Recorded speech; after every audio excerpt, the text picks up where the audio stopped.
It's really remarkable to hear 10 intelligent people debate real issues.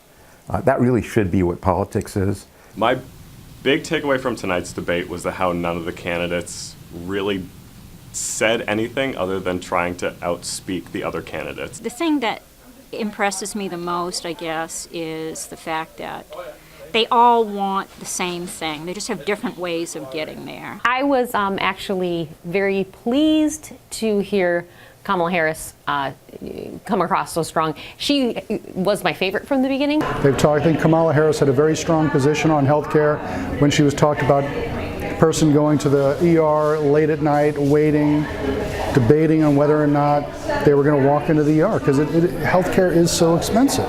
I feel like if someone won it, it was Kamala Harris, but that was just because of how well poised she was. Her voting history makes me very hesitant to fully throw my support behind her. Hands down, I have to say, Harris did. She did fantastically. She stood out, she was strong, and she did not back down.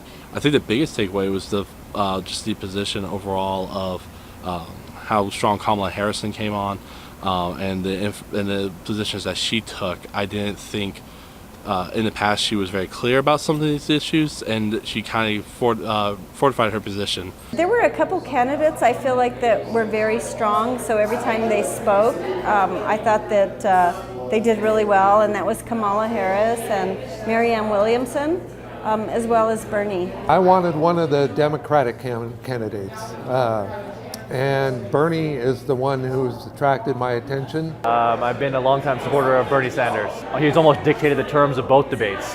You know, it's been his policies from 2016 that are really taking center stage.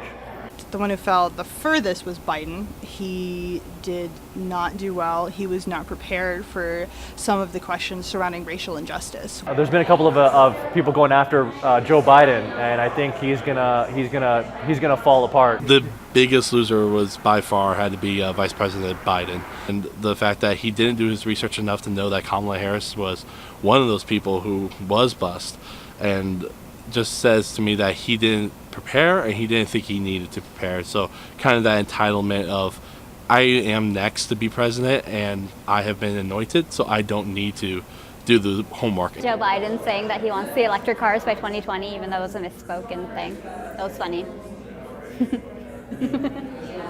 It was funny. Some people say it stands for Make America Think Harder. And then the back is Yang 2020.